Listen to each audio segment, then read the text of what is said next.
Chop करके इन सभी चीज़ों को अच्छा सा मिक्स करेंगे।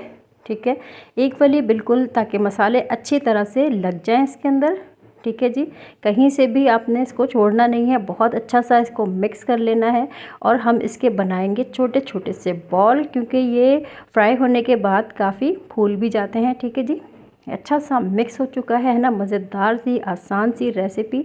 ठीक है जी, कड़ी गोश्त की रेसिपी मैंने पहले शेयर की थी, आई बटन में लिंक दे दूँगी, तो वहाँ से आप चेक कर लीजिएगा। देखें, इस तरह से हमने छोटे छोटे से बॉल बनाकर रेडी करने हैं। ये देखिएगा, इसी तरह से सारे बॉल मैं बना लूँगी।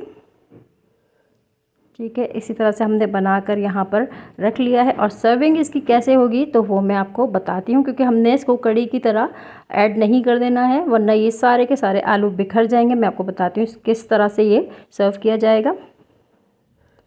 और मैंने जो बैटर बेसन का बनाया था उसमें ये हमने जो बॉल बना के रखा था उसको डिप किया है, और मीडियम टू लो हीट पर इसको मैं गोल्डन फ्राई करके निकाल लूँगी। ये देखें, इस तरह से फिल कर दूँगी मैं, ये बेसन को इसे फिल कर देंगे। ठीक है जी, नॉन स्टिक पैन का यूज़ कीजिएगा। मैंने इसी तरह की कढ़ाई में इसको ले लिया है, तो आप नॉन स्टिक पैन का यूज़ कर लीजिएगा। ठीक है, इसको गोल्डन फ्राई करेंगे। गोल्डन फ्राई होने के बाद इसको हमने किस तरह से सर्व करना है वो मैं बताती हूँ आपको। ये देखें, क्या माशाल्लाह से ज़बरदस्त ये बनकर तैयार हुए हैं। यकीन माने बहुत मज़ेदार रेसिपी है, बहुत पसंद आएगी आप सभी लोगों को।